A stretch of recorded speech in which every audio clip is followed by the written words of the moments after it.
The 996 Porsche 911 was manufactured between 1997 and 2004 as the first non-air-cooled 911 with a completely redesigned chassis and never-seen-before fried egg headlights. At first release, it was controversial.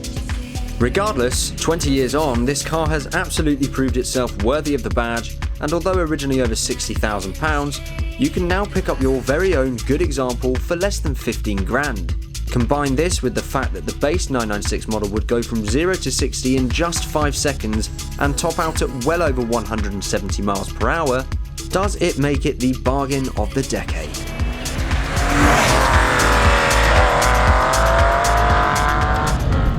So it may seem like a lot of money at those prices, but what you're actually getting for the money is a flat 6, 3.4 litre, 300 brake horsepower, rear-mounted engine that sounds like this.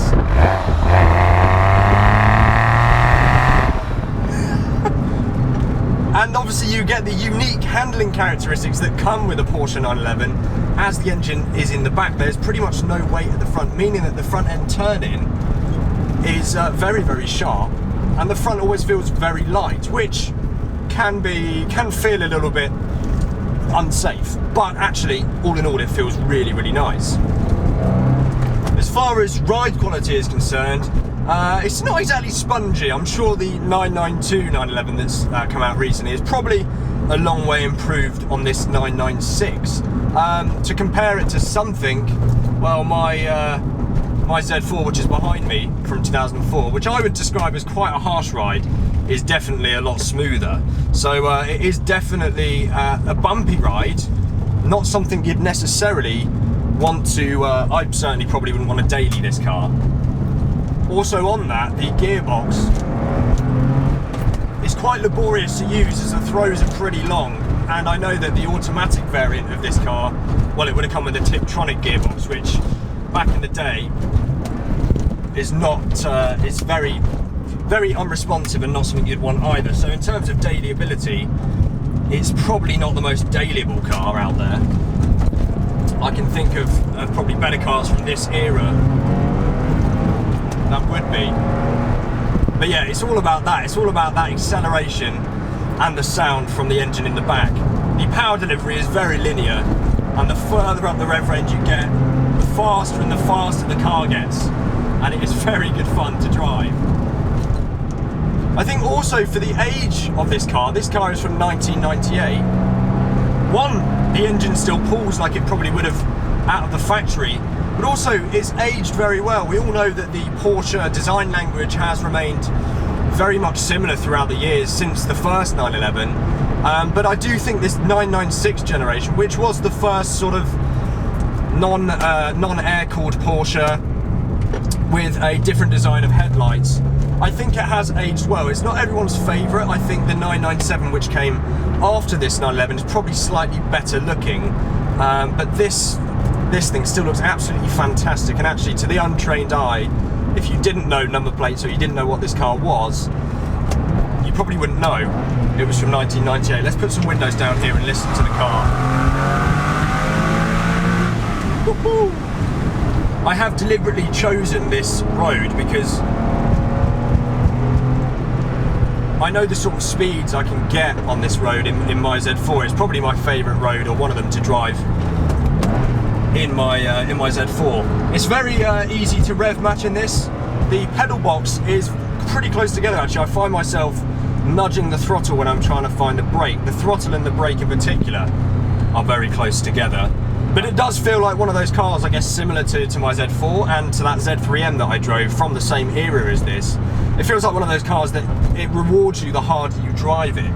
It may sound counterintuitive, it may sound like it's something you want to nurture and tease the throttle on, which is true, but actually you get the most out of this car and it feels most purposeful when you are on the ragged edge. Not that I'm taking this to the ragged edge today, I'm probably not a good enough driver for that, and certainly not on public roads, but it does certainly feel like one of those cars where it wants you to use it. It wants you to use all the power, and obviously it rewards you by giving you that top of the power at the very highest point of the rev range. Right, here we go, a little bit of a first gear acceleration.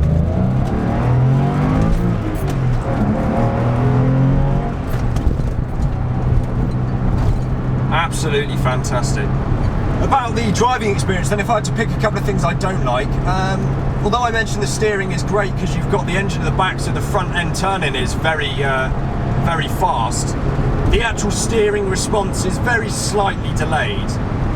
It's really not much of a complaint, but there is a small delay there when you turn.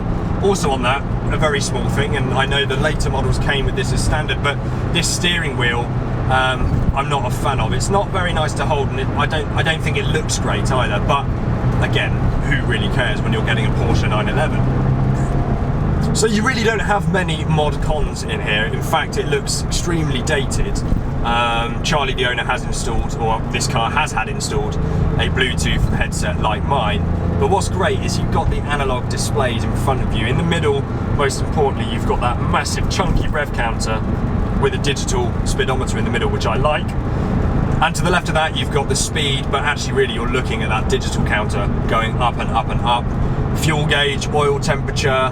It's great. I actually love having these analog dials in front of me.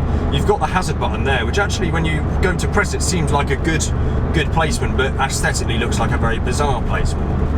You can pick up models of these that have got pretty much, you know, the mod cons, cruise control, heated seats. This one doesn't have those, but you can get that on these cars.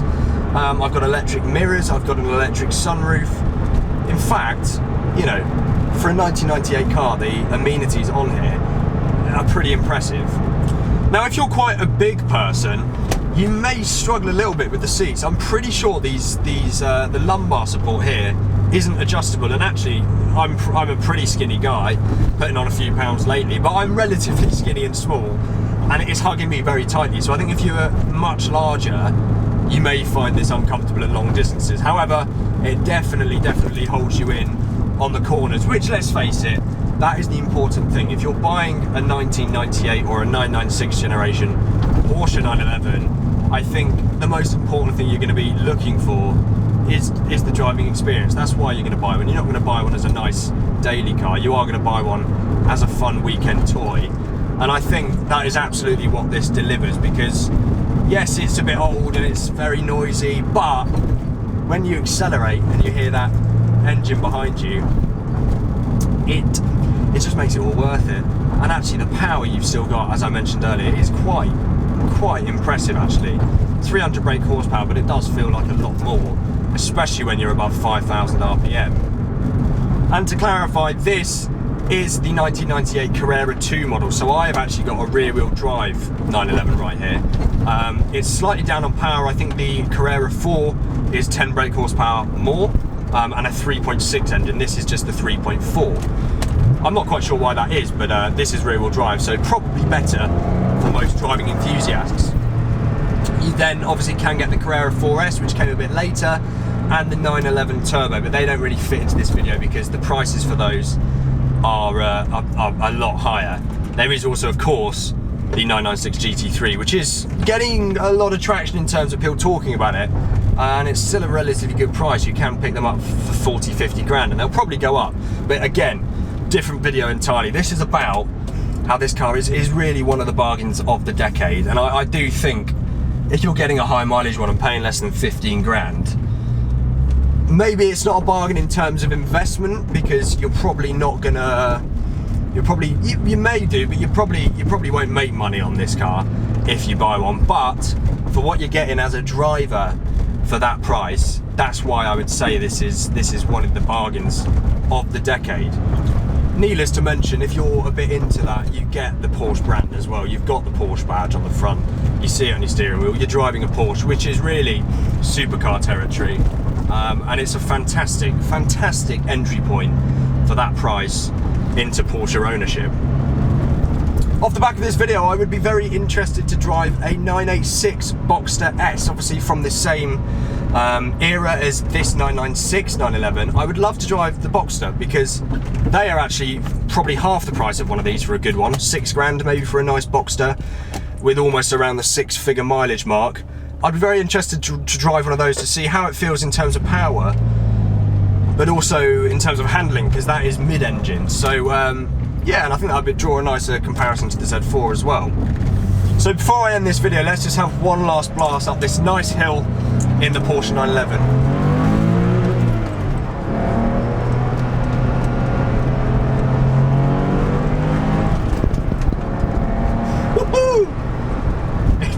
puts a smile on your face. That's the least I can say about it.